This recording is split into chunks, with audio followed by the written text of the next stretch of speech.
Depression is a common topic for newspapers such as the Daily Mail.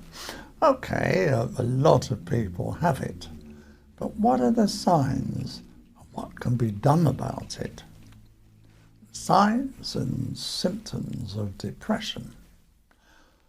Loss of interest in things that used to be enjoyable, including sex.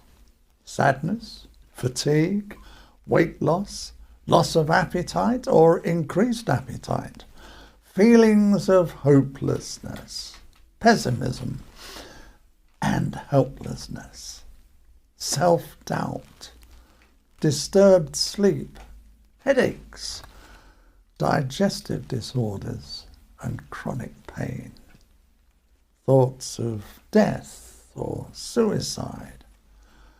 Okay. Well, that's all very well. You can now recognize, as if you didn't know, that you are depressed. But what can you do about it? The first step is to see your GP, not for medication, but for discussion. Maybe the root is medication, such as antidepressants, which work to regulate the levels of the neurotransmitters in the brain. Maybe go the herbal route, using St. John's wort. But let me stress, with medication, herbal or otherwise, there may well be side effects. There may well be dependency. So wouldn't it be better to help yourself? Here are some tips. But remember, I am an actor. I am not, repeat, not a doctor. But I am old. That, of course, does not mean I have wisdom, but it does mean I have experience.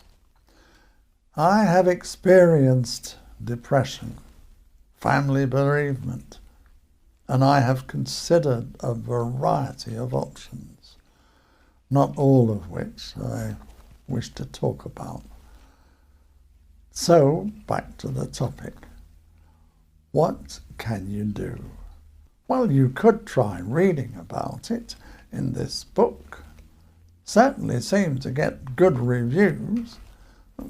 The writer is also featured in one of the Daily Mail articles, which is certainly a good way to get sales, earn money, and live life happily. You could try mild exercise, preferably in a group, such as aqua walking, yoga, or a social walking meet-up group. See if there is a meet-up group near you.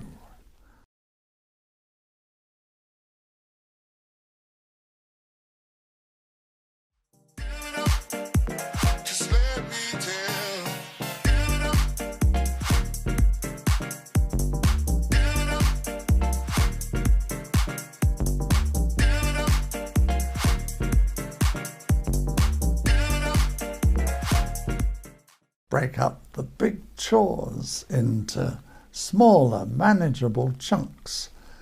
Maybe you are feeling overwhelmed by things, in which case there is a free guide at the address at the bottom of the screen. Most importantly, connect with others. It is never too late to build new friendships. Join a book club, a support group, or, well, anything.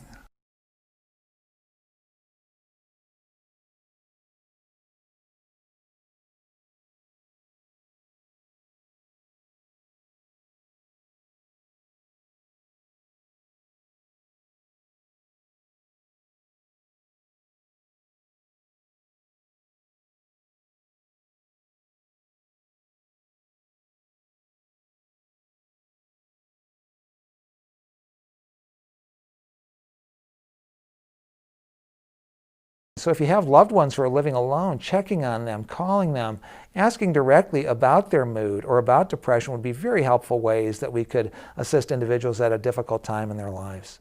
Medication choices for aging individuals who may be depressed is a tricky matter. Often individuals, as they're aging, they're already taking many medications, so it is critical that you have a specific talk with your physician about the wisdom of introducing new medicines, talk with a pharmacist about interactions with medicines you may be already taking. Making medication choices is always a delicate matter, but specifically so when one is dealing with an older person who may already be taking many medications. Some of these medication interactions can be quite threatening, and again, lots of care needs to be taken when making these choices. Do not isolate yourself. Let others help you. You are not alone. Get a dog or some other animal, but bear in mind the running costs.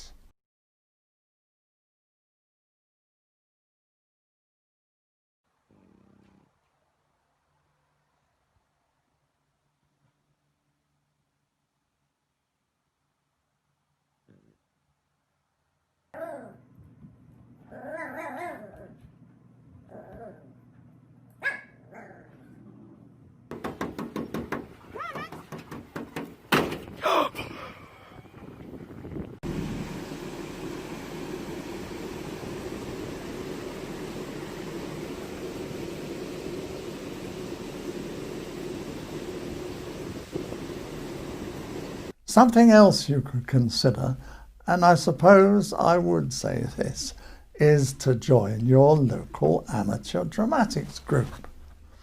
Even if you're scared of acting, you could still help behind the scenes, and it is a great way of meeting new interesting people. This bloke seemed quite happy. Well, one for the money, two for the show, three to get ready and go, but don't you step on my this way shoe. You can't do anything they are from my this way to shoe. When you can knock me down, you can spit in my face, you can slander my name all over the place.